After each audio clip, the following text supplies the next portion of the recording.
hearing this stock phrase that age is just a number, and it really is. I mean, I think the cultivation of curiosity is the key factor here.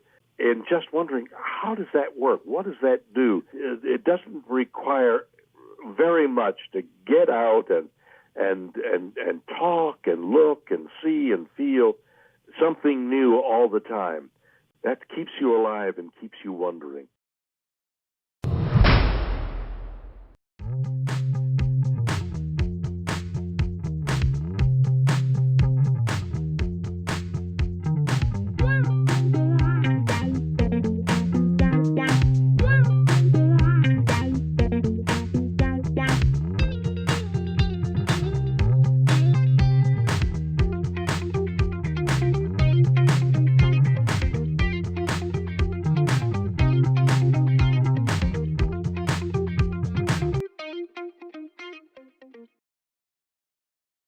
Welcome back to the Tell Them You Mean Business podcast.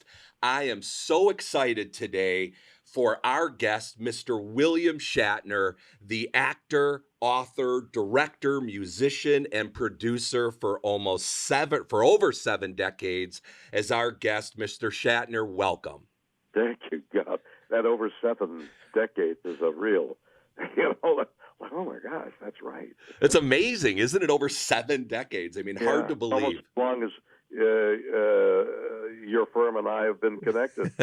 Yeah, I mean, we are so grateful for the relationship we've had over the last 14 years with you as a friend of the firm and all you've done for us and the kind words. Well, you've been such a good, a loyal, I don't know how to characterize it, friend, acquaintance. It's great.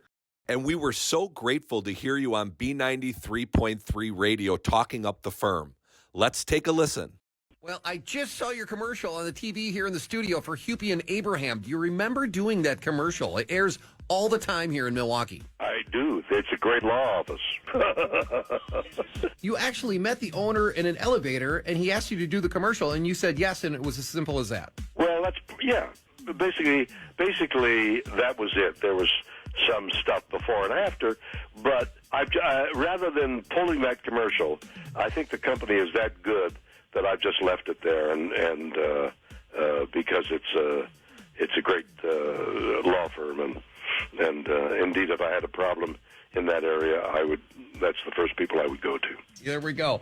So William Shatner live on stage following the screening of Star Trek II, The Wrath of Khan. That is coming March 10th when we need things to do in Milwaukee in March. It's not exactly a fun month here in Milwaukee, but Mr. Shatner, a pleasure to talk to you on B93.3. Take care, man. Bye-bye.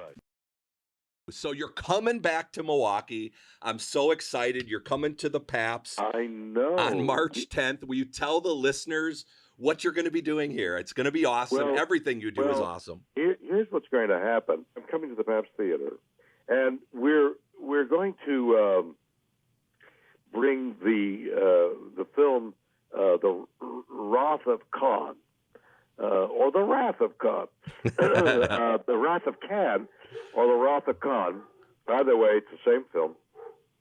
It was arguably the best of the Star Trek films that I've been in, and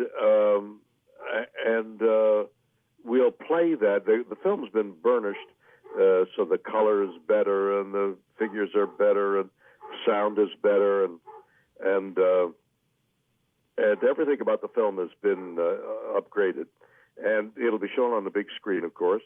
So when the people come to the theater, they'll see the movie in its best form, and then I'll come out later, after the film is over. I'll come out on stage, and we'll have a live component to the entertainment. I'll stay on stage an hour or more and answer questions and tell stories and talk about the film or anything else anybody else wants to talk about. And it's been great fun for everybody, and I'm looking forward to doing that in your theater.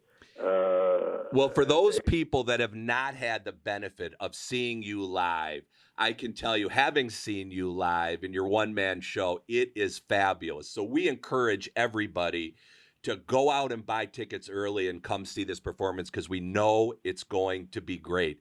You know, one of the things that really strikes me about you, Mr. Shatner, is just all the different things you do and how you do them so well. I just read your book, Boldly Go, Reflections on a Life of Awe and Wonder. And I've heard people talk about you as having a mastery of language and being a wordsmith. And boy, does that come through in the book. Tell us quickly why you wrote this book and how you developed just this mastery of language and when that started. Well, the English.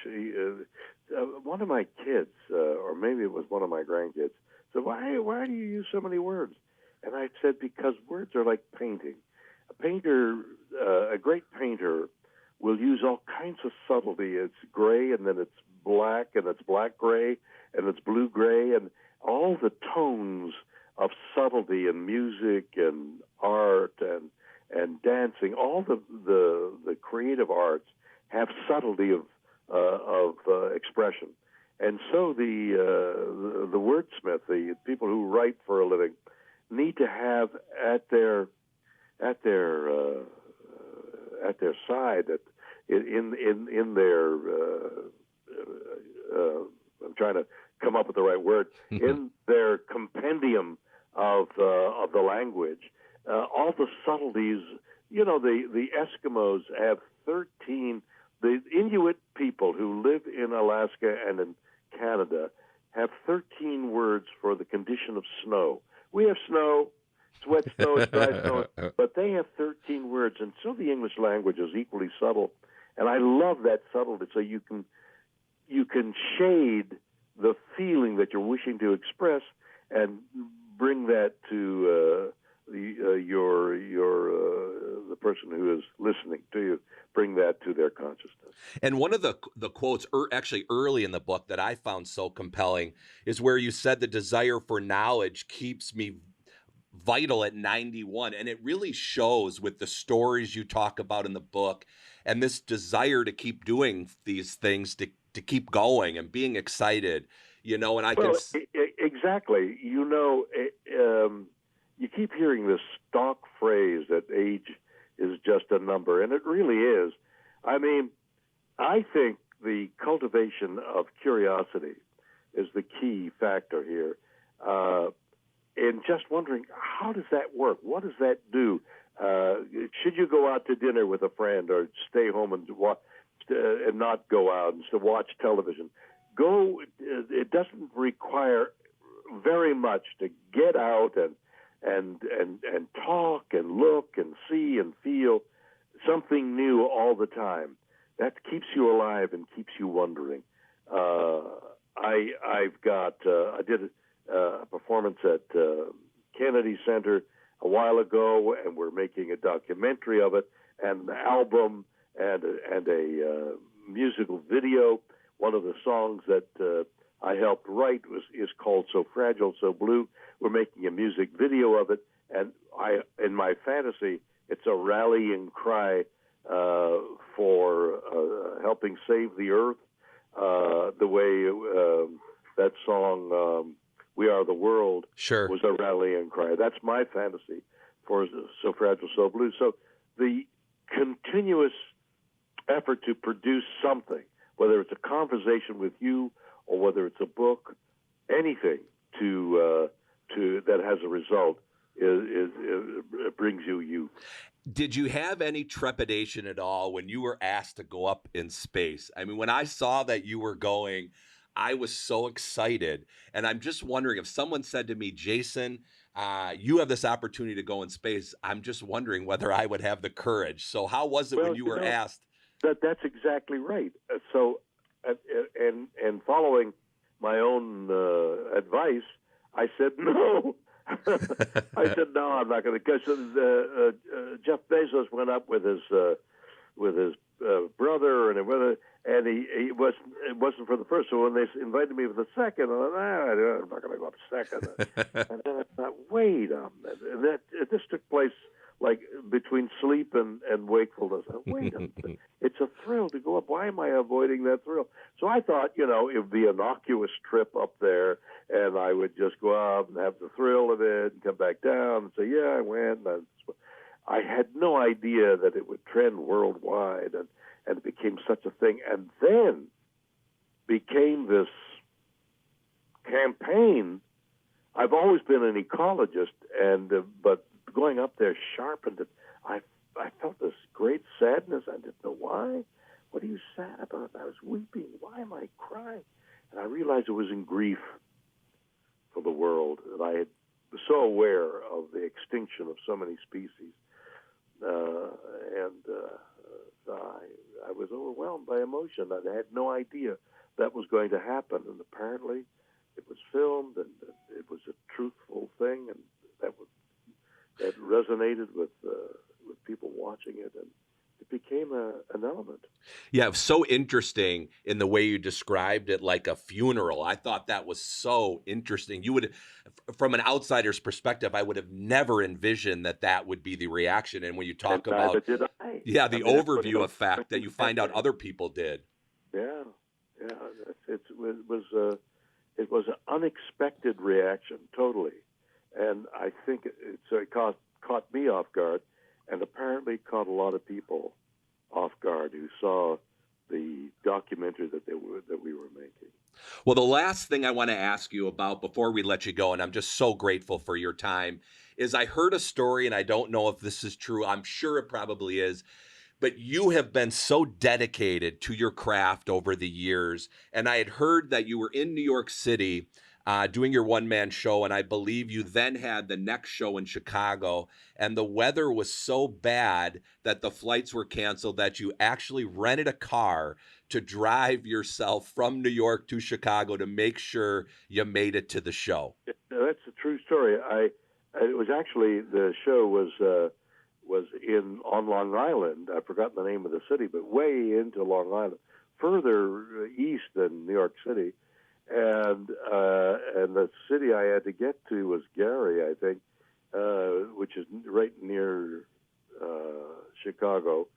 And another guy, the guy running the show, running the computer, and the guy, his name was Dave. Dave didn't drive, and we had this. I rented this little, because I landed in Newark. I rented this little 4-wheel drive Fiat. Thinking, I've never driven a Fiat. I'll drive to Long Island. I'll drive back from Long Island. I'll get on the plane, go home, and or take a plane to Chicago. And so I rented this little car, but strangely, it had 4-wheel drive, and that's what was our saving grace, because it was the big storm that year that was creeping up north to New York City. It was a nor'easter, so it was coming in from the south, and then it hit the city, and we're in Long Island. I'm listening to 15-minute reports, and we jump in the car, and Dave suggests that one of his big, heavy friends who weighed like 250 pounds get in the back seat for weight, and we drove off, and as I'm crossing across the Hudson, and the flakes of snow are beginning, because the storm is moving up from the south, and we're north of New York City. And as we drive across the bridge, the ominous sign was the blizzard was now hitting, and it did for whatever that is, 400 or 500 miles. Drove all night. Everybody had pulled over. The trucks that make that, I was on Highway 80, which is the major thoroughfare across the country north there. All the trucks had pulled over into the parking lots, into where the restaurants were, into places like that, and they looked like huddled elephants in the snow. And I'm driving in this little Fiat with 3 guys, and I'm the only one who could drive. It was massive. I didn't know that story was out there. It was massive. Well, I heard it. I got there in time for a performance. I had heard it. I assumed it was true, knowing how hard you work and how awesome you are. Well, I cannot thank you enough for spending the time with me. Pleasure is mine. Good luck. I'm so happy to be with you. And we'll see you in March. You're a legend, and we're so grateful for you being a friend of the firm for the last 14 years. And we'll see you in March here in Milwaukee. And I'm looking forward to seeing you in March as well. Take care. Thank you for tuning into this episode of Tell Them You Mean Business. We are looking forward to more amazing guests, events, and stories coming up this season. Be sure to subscribe so you never miss an episode, and share the Tell Them You Mean Business podcast with your family and friends. If you want more information about the topics covered on this podcast, visit Hupy.com or email info@Hupy.com. And remember, if you're injured in an accident, call Hupy and Abraham at 800-800-5678 to tell them you mean business.